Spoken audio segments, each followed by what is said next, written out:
When it comes to measuring student ability, numbers like test scores, math assessments, and IQ results have long played a major role.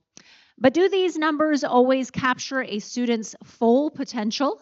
And are they always as fair as we assume? Our next session, Beyond the Numbers, Rethinking Fairness in Math and IQ Assessments, will explore how assessment methods influence learning experiences and what educators can do to ensure every student has a fair chance to succeed. Please join me in welcoming our speakers. We have Catherine A. Eubank, the Executive Director of One Forest School, and Dr. Johann Sievering, the Board Director of Swiss Informatics Society SI. Leaders, please join me on stage. Welcome. All right, so as I was saying, Johann is an educator of over 25 years for high school students in computer science to a high school in Geneva. And he's been right at the intersection of education and technology long before AI became a part of the daily conversation. I just met Johann yesterday, and I run a forest school, so it's like, what knucklehead put us together for a discussion on the biases of math in education and who gets to be a genius. But the more that Johann and I had conversations, the more and more we saw similarities in how we are teaching. And he has a wonderful story that I want him to share with you all today. Okay. I had a learner who struggled with algorithm. Programming was difficult for him. One day he worked with a small robot controlled by a microbit. It's a little computer to control the robot. And they can also play sound. The task was to program the robot to follow a path.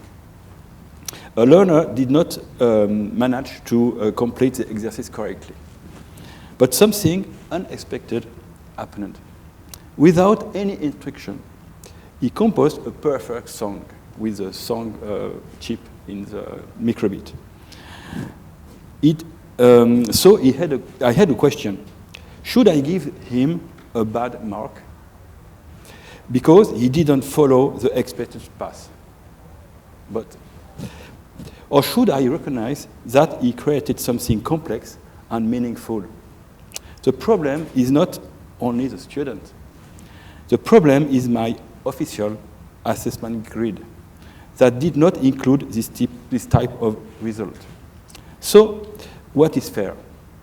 If I give bad mark, the message is, you failed. But in reality, he didn't fail. If I give a good mark, the message is, you succeed, even the fact you didn't complete the exercise. But what about the other students? What about my institution? What I did was this. I modified the assessment grid with the agreement of my colleagues to recognize this new skill, because learning happened. It's not just an expected way. For me, this is a key idea. Intelligence is not fixed. It is contextual and dynamic.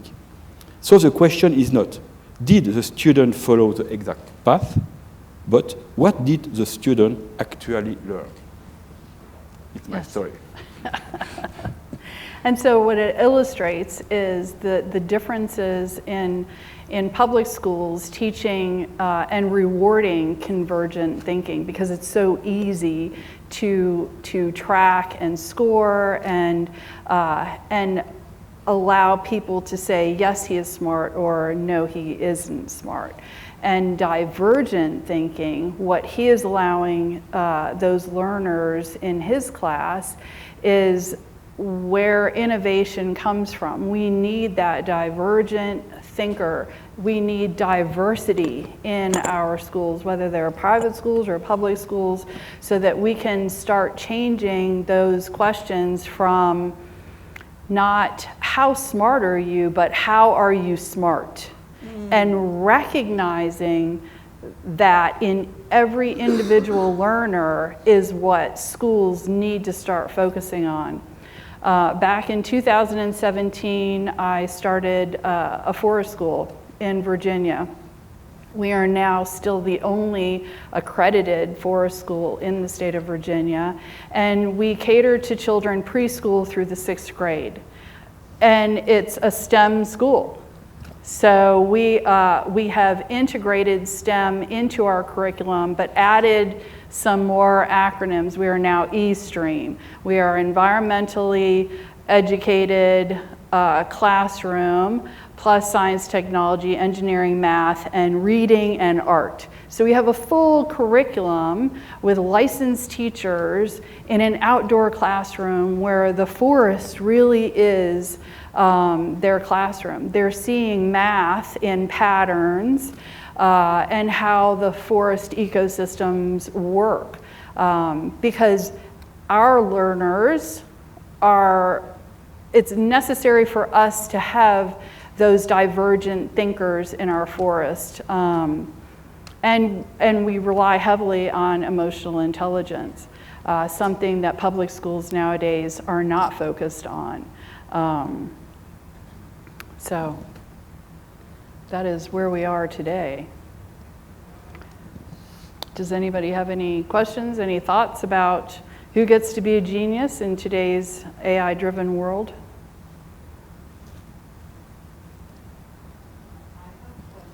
Yes. Yeah, since you mentioned about the STEM school, how the STEM, mostly it's project-based learning, that's what I guess. So in that one, today's scenario, my challenge is like making them to work in team. And in your experience, how this project-based learning is truly effective? In the sense, it's not just making them engage, it's just making them to think individually and independently also.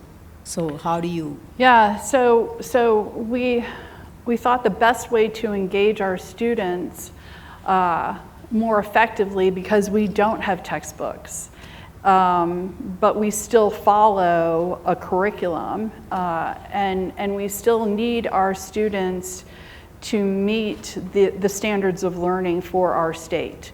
So if they ever leave us, they'll be able to go into seamlessly any grade that they're moving into.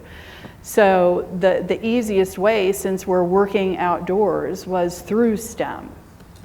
It's a way to easily engage students in learning and not concentrating on, is it too hot, or is it too cold, or is it raining, or I'm hungry, or I'm bored. It's actively getting those children engaged in their own learning, because we are learner-led.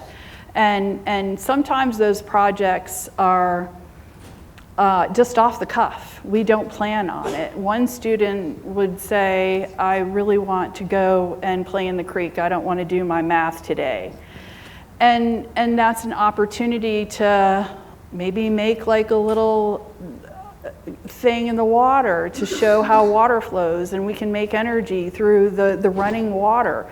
It's anything that our teachers can do by observing our students to come up with projects to further their engagement, because they still need to read and write and learn their mathematics. And mathematics wasn't something that was created by man.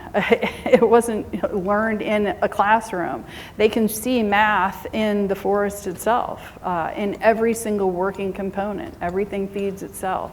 And so by teaching the ecology of the forest and all of the science that's involved in ecology and the environment, it makes our job exciting and new every day. and fresh every day because we're listening to what the kids want to do, and then we have our toolbox of what can we do today? What kind of fun things are we going to build? It's very interesting. Yeah, very. So, did you want to add? Oh, I can speak about Switzerland. Yes, please. In Switzerland, it's a federal country with 26 cantons, Geneva, Vaud, and Zurich, Bern, and so on. Education is organized at 3 levels. You are federal levels, cantonal levels, and school levels.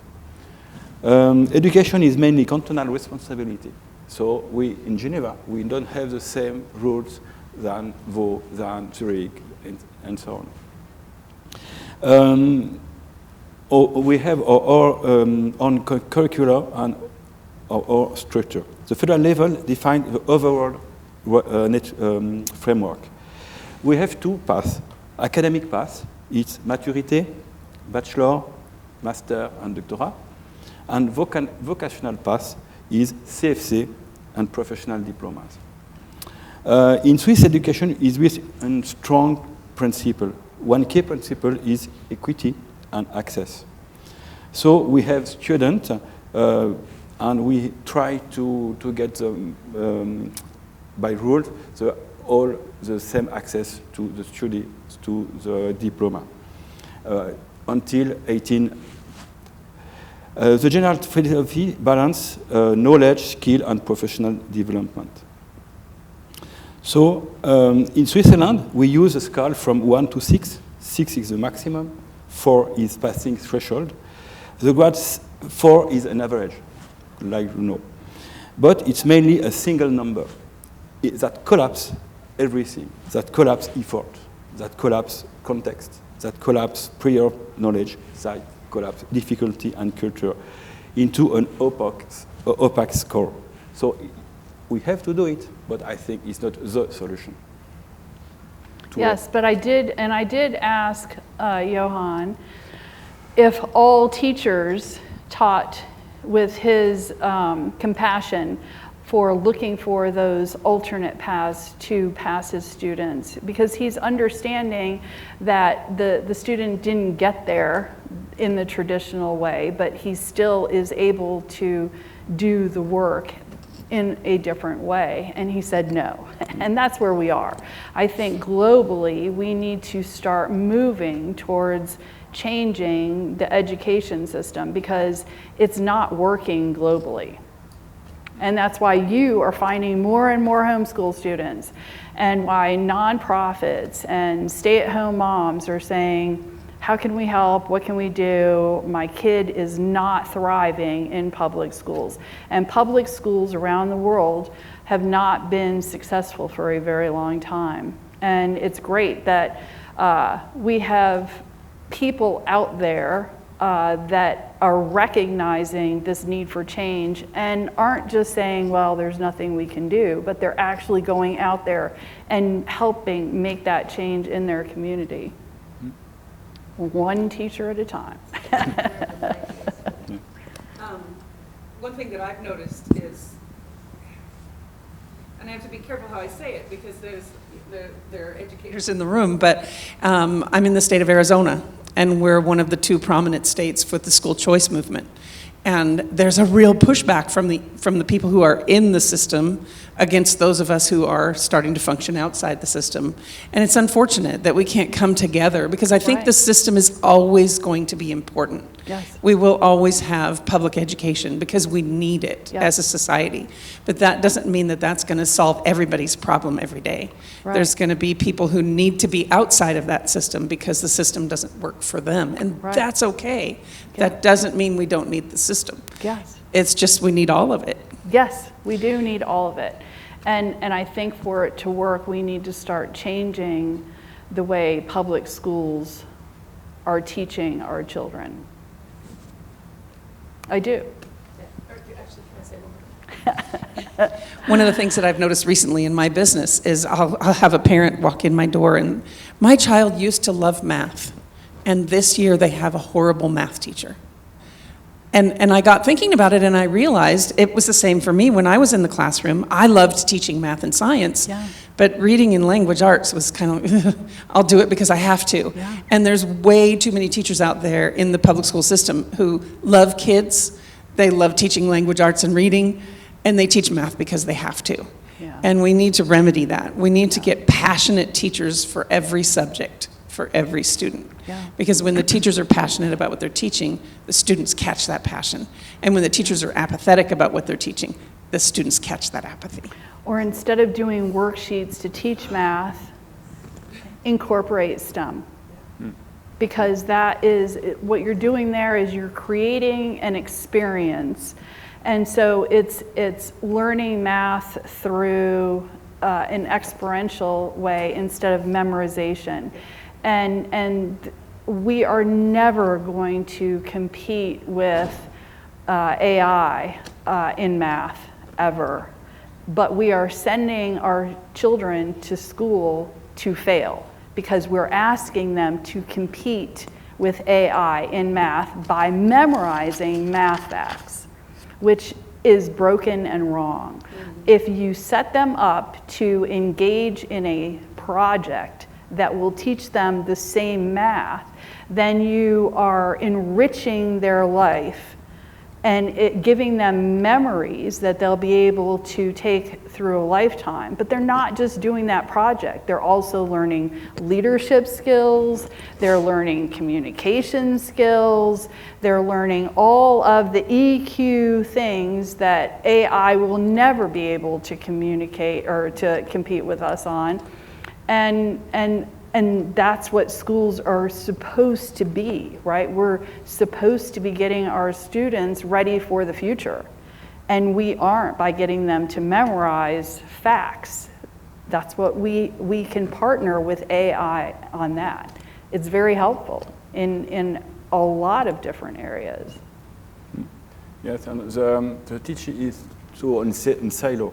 So we teach math here, physics here, chemistry here, French here, and nothing transversal. It's a problem because there are some learners.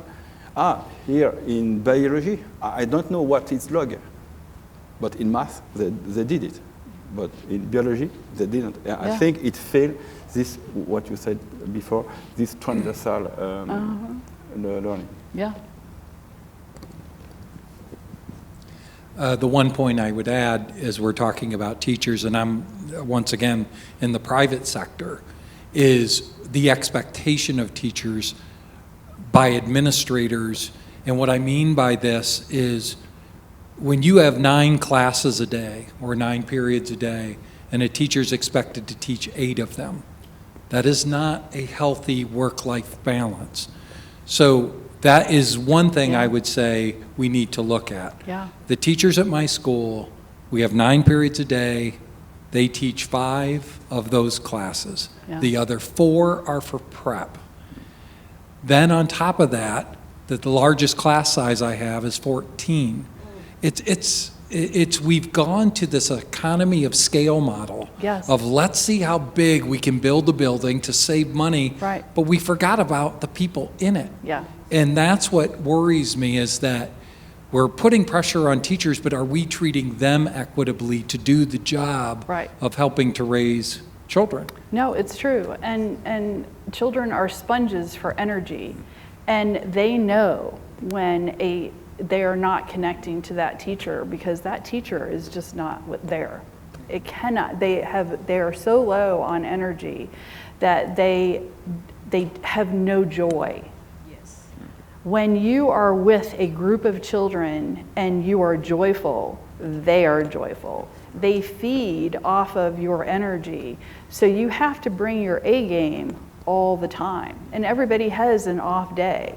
But if your off days are every day and you are not joyful in your job, no matter what you're doing, you're going to fail. And you're going to fail the kids eventually. Because if you're like, oh my God, let's get this over with, here comes algebra, now listen up and sit down and close your mouth, they're gonna have that same, oh, it's algebra. And algebra can be fun if you look at it through new, different eyes. Like, how can we apply algebra to a project, right? Let's play, I don't know, Restaurant Wars, right? You know, just something to engage the kids that's in a competitive way is the most important thing. But it has to start at the top. It has to start at the top. Yeah, our job is to take care of the teachers, who then take care of the students. Yeah. And if we forget that mission, we are failing the students by extension. One other point I'd like to add, being a math teacher myself, before I moved into administration, is my 8th grade students in algebra always used to say, Dr. Strecker, when are we ever going to use this? And it'd be like 2 boats in a canal going in different directions. And I go, well, the actual mathematics, rarely. And they would always refer, well, then why am I having to? I go, I'm not teaching you math. Right. What I'm teaching you is logic. I'm rewiring your brain to think through a process. And I think we've forgotten, to me it's essential, every educator should take at least an introduction to neuroscience. I agree. Just to begin to understand how the brain rewires itself. Not only intellectually, but emotionally, like you talked about. That's the dilemma we face. And those problem-solving skills are necessary for adults. And we're finding all of these new generations of adults who are completely unable to problem solve their way out of any situation. And they get upset and they get frustrated, they quit their job, they walk away, they don't want to engage, they don't want to try and have a conversation. And so it's not just a problem in school. It is a societal problem that we need to start looking at because we have dysfunctional adults. Yeah, I think, and not only just problem solving, but also critical thinking. And that's how I answer that question. When are we going to use this? Well, it's not about whether you've learned that 9 times 9 is 81. It's about whether you've learned critical thinking skills about why 9 groups of 9 make 81. Right. And I think it's really important. I think part of the reason we have so many adults who are, as you described, is because for many decades we've taught math as memorize these facts and learn these procedures. And we haven't been teaching the concepts underneath. And that's one of the reasons I have a business, is because I've got all these parents out here who didn't really learn math. They learned the surface of math. Yeah, they can memorize 9 times 9 is 81, but can they conceptually understand what 81 things is? Right, yeah. Do you know what I mean? Number sense and things like that. But now, in many of the schools, we're teaching those concepts underneath. And then when the parents try to help the kids with their homework, they're lost because they didn't learn math that way. And so I think to me, that's what makes me feel really good at the end of the day, is that I'm teaching people how to be critical thinkers. And that's what our society needs right now. But not just critical thinkers, right? So you're teaching children how to think, not what to think. And that is the key right there. You need to get them to be those problem solvers that their own parents have lost that ability, or they never learned it. They weren't taught it. No. Yeah, to chime in with the same line, the problem-solving skills and the critical thinking both are very, very important to become an innovative leaders. Yes. These days, innovation is taught in a different way, thinking that bringing in new technology, bringing in new gadgets and all that is not innovation. They have to think critically and think out of the box and come out with a better solution. That is what is innovation. So that's an environment we provide in our STEM education. We always give them some instruction to learn the concept. And then after that, it is always through a challenge card, try to think, what do you want to apply here? How do you want to solve this one? So those are the things is helping the children to create those skills. Yeah, and I think that for the people our age, we already know how to ask questions. We already know how to find the answers. But this new generation asks Google. So we need to stop being Google for our children, right? When they say, what is 5 times 5? Instead of saying it's 25, Can I have somebody else, who else needs help, right? Instead of saying that, you should say, that's a great question. Let's see if we can figure it out. And we're not doing that in school. And we're not doing it at home either. We are Google to our children because for some reason we've run out of time to take the time to investigate and ask questions and get the kids, because they're going to keep coming back with that same question, right? They're not going to change because you've now become an encyclopedia for your children or your students, and they're not learning how to solve those problems or find those answers on their own. Yeah? Yes. Yes, but for what we said before, in my courses of computer science, I don't teach languages. I teach how, for example, this robot must move. And the learner have to understand, to search, and after to make the program. But it's not, I don't teach how to do. I teach, you have a problem, you have a robot, you have Google, and now you have to do it. Yeah. And it's why I have a music that, before. Yeah.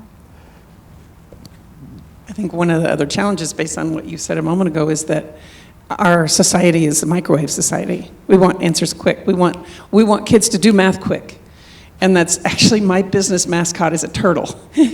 Because I'm always encouraging my students to slow down. I don't want you to answer me quickly. Take your time, think about it. We're not looking for a quick answer here. Right. We want to think through it. We want you to use your tools and find the answer. Right, but and we're finding counterculture. that, right, but that new generation of I want it now, they have little to no patience. They're not taking time to think about their actions. They're not taking responsibility or any type of involvement in anything. It's just hurry, hurry, hurry with no regard to anyone or anything. And I think if you slow down, you can teach compassion and friendship and partnership in every single thing that you teach, no matter what it is, whether it's math or history or reading or language arts. It all has that same base.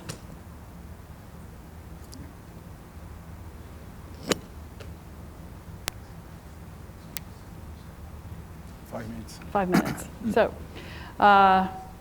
any other questions? Well, I want to thank you all for coming today. I think we. I have a question. Oh, yes. If you could, I'm sure you've thought of this. What does the perfect school look like to you? Forest school. Was Yeah, it forest it's a forest. school? Well, it's a forest give us school. the value systems, the core of who you are. Yeah, so forest schools started in the 50s, mainly in the Scandinavian countries and Europe, of course. In the United States, in the Washington state area, they started out as like nature preschools. And we were a nature, well, we weren't a nature school, we were a forest school. So basically a forest school teaches emotional intelligence by connecting children to the natural world. And we do it outdoors year-round in the forest, and we have a glorious forest. It's all connected by different trails. We have different sections of the forest that the kids travel to for different things and areas of interest. And when COVID hit, I went to my board and said, look, all of the local public schools are closed. But because we were deemed a daycare, even though we were a forest school, we were a necessary entity, and they never closed us. Plus, we were outside, so we didn't have any thing to worry about because we were outside and we were a necessary business. And so I said to the board, why don't we hire some teachers and create a curriculum around early American history and have it STEM so that it's project-based and still, because we can still hit the learner-led through STEM, and they thought it was a great idea. So for 8 years we've been building towards that, and now we're through the 6th grade, preschool through the 6th grade. And we've got our ACA accreditation, our forest school accreditation, and we're going for the trifecta, the VACE accreditation, which is the Virginia Association of Private Schools. So we're really, really excited. And if anyone has heard about Montessori school teaching, they teach everything from inside of a box. We teach outside of the box and outside of the traditional classroom. Everything is outdoors. And Montessori doesn't really, it's not for every child, for every learner. And forest school truly is for every type of learner, whether they are a standardized testing learner or a neurodivergent learner. If they are ADD, if they're ASD, what is that acronym? ADHD. And then we created a new one there's just so many acronyms out there for kids right now because they basically just don't want to sit in their seats all day and do worksheets. So get them up, get them outside, have them moving, and create some fun projects for them to still be able to learn effectively and still meet all of their educational needs. So are you using the Virginia state metrics for success? The Virginia SOLs. You're using the same testing? No, not the same testing. We use that as a benchmark. So the Virginia SOLs have like they have standards where we have to show that the parents, right, that they are meeting the needs of all of the different things. So when we're doing like a reading curriculum for a first grader, we will do benchmarks. We do not do SOL testing at all in our school. We are too small to do SOL testing. So all of those benchmarks are used to help our teachers see where their students need the extra help.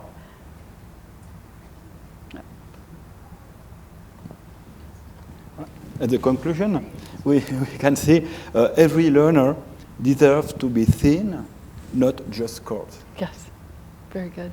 Thank you.